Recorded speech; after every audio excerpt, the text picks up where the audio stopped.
Don't look at me. Hey guys. Hi guys, welcome back to the Hey, look at you. Hi guys, welcome back to the channel. Okay, I definitely just told Brad that this looks like I'm in a hostage video because the angle is super weird. You guys are like super high up and like looking down, but the lighting is trash. It is really dark outside by the time I'm filming this. So the lighting isn't great, but it will be once I flip it around and we actually start cooking. We are gonna make a pork tenderloin.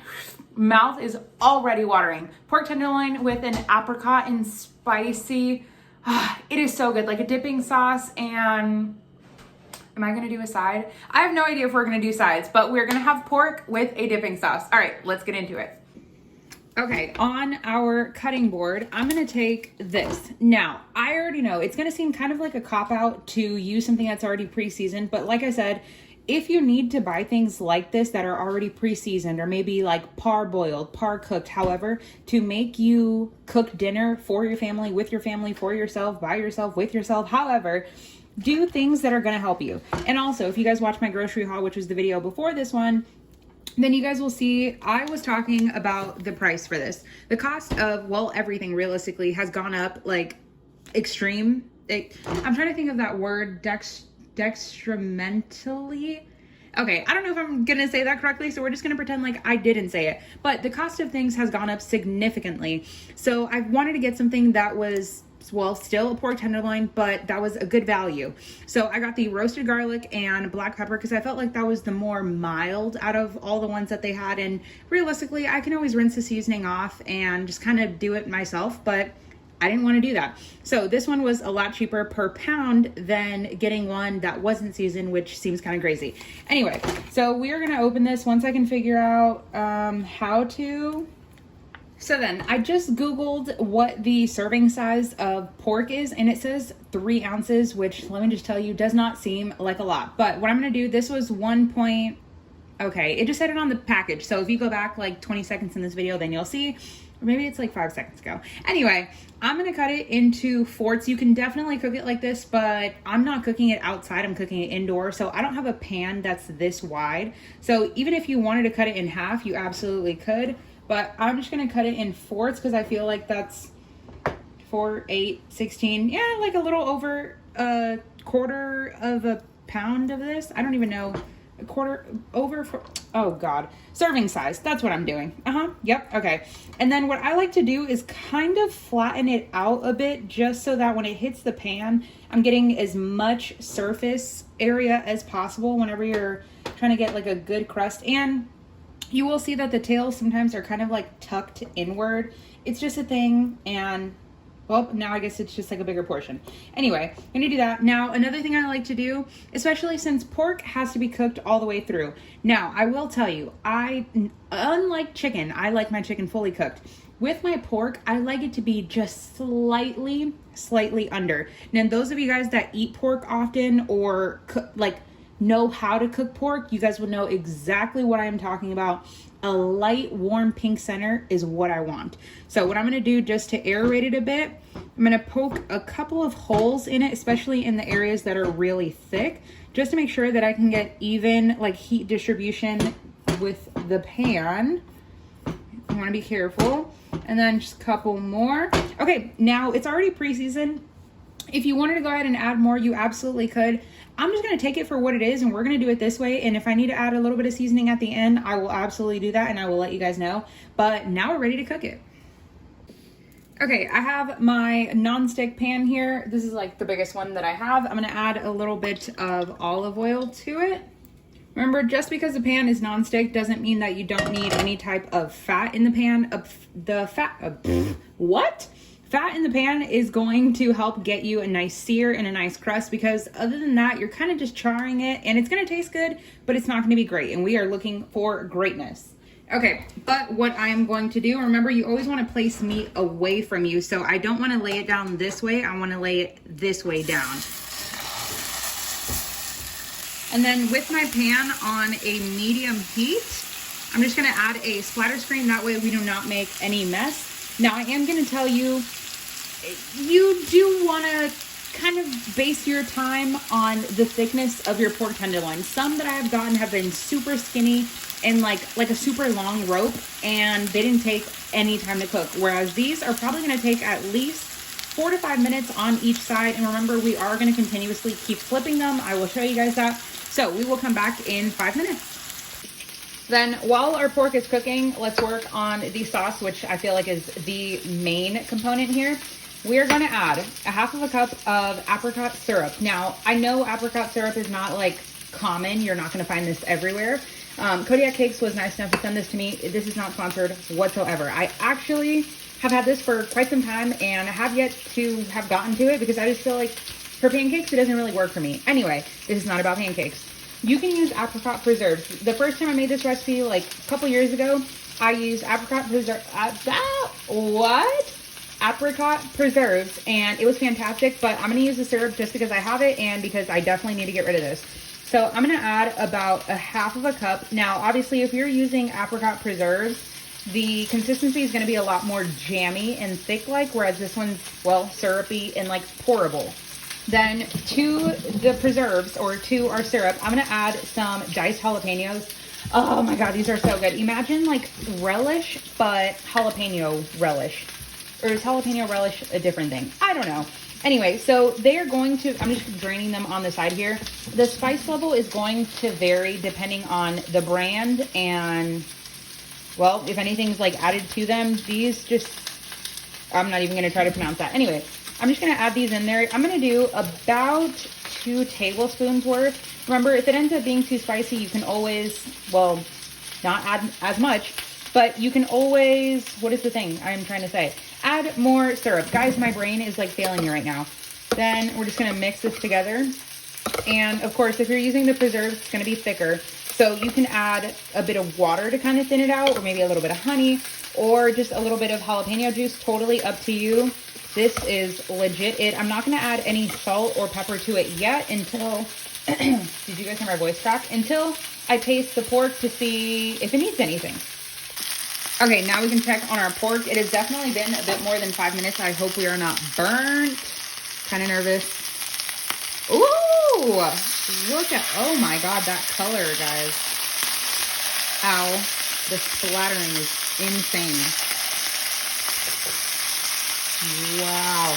Okay, let me put this on as if it makes it any quieter. Okay, we got a really good amount of color here. That is incredible. Everything is caramelizing. Everything is just looking so perfect. Another 5 minutes, and then we are going to continue to flip. We will be back. Okay, ignore the bad lighting. I did end up adding a little bit of salt and pepper. It just needed it. It definitely needed salt.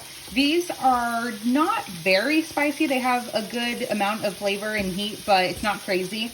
So I wanted to add a little bit more salt to kind of like amp that up, and it is perfect. Okay, we're gonna go in for our, I guess, is this our second flip? I don't know. So, damn, look at that. Okay, now remember, I said all sides. Oh, this is gonna be kind of hard, and I know it's gonna be super loud on camera, but we're gonna try to stand it up as best as possible. Ow! Oh my God, it's popping all over, guys.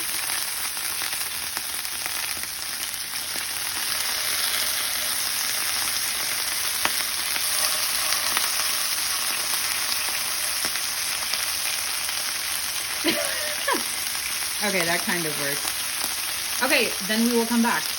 Okay, after I keep saying we will be back, and I keep doing all these flips, I just want to make sure, for one, it cooks evenly. Of course, if you're not sure about it, use a thermometer, and if you don't have a thermometer, cutting into it. Sometimes even a thermometer is wrong. I don't care what the science is. Sometimes they are wrong. So I'm going to turn our flame off now. So sometimes, like I said, cutting into it is the best way.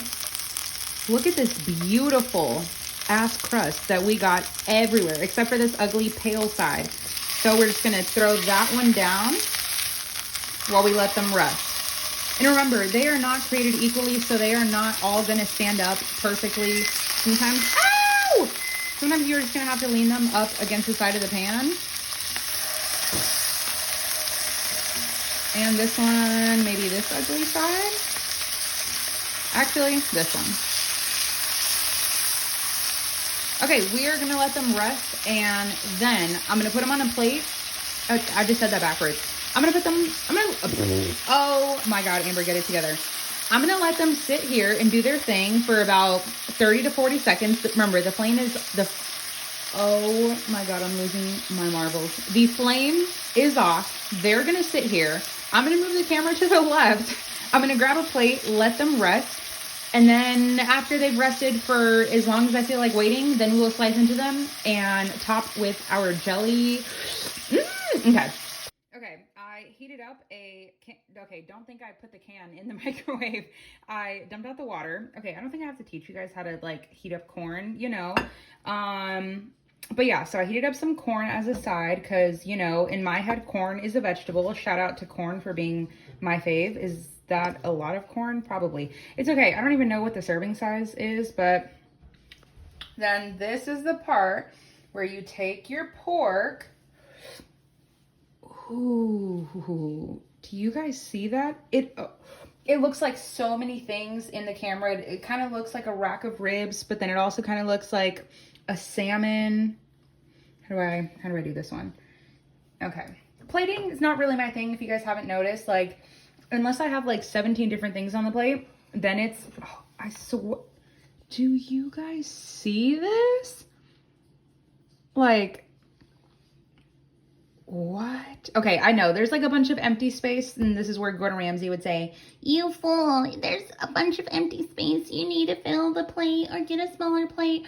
Yeah, it's okay. I like it, and this is it. I know this almost shouldn't even be a video because it was so simple and so easy, but remember, like, meals do not have to be hard, and they don't have to be like super well thought out. It's just food on a plate, and this is what we made. Okay, and don't ask me why I just cut off the camera thinking this was done, and I almost forgot about our sauce. Okay, this is the part where I cut into it, and it either works out or it doesn't. Either it will have to go back in the pan or it's perfect, and it's super hot. But I'm just gonna cut it this way because, yeah, I like to rebel. So we're gonna go this way.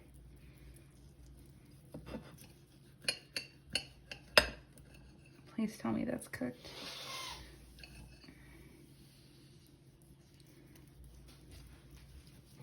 Oh no, that's not cooked. No, no.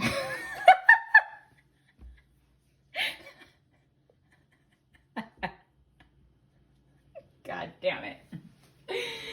Ah, shit. Okay, anyway, yeah, remember I told you guys I like a warm pink center. This is kind of like a, I was gonna make a moo, but that's not, this is like an oink oink center. So yeah, oh. Okay, point is, we're gonna put this back in the pan because it definitely needs more time. But see, that's the thing that I told you guys. Like, okay, this knife, obviously, I was just cutting into the raw side, but look at this. This point piece that's super tiny, fully cooked, completely done, juicy as can be, but the other side still obviously needs time. So I'm gonna put all of this back in the pan and then we'll come back. Okay, finally, now it doesn't look kind of like empty space. I sliced it up before I put it back in the pan just to help it cook easier.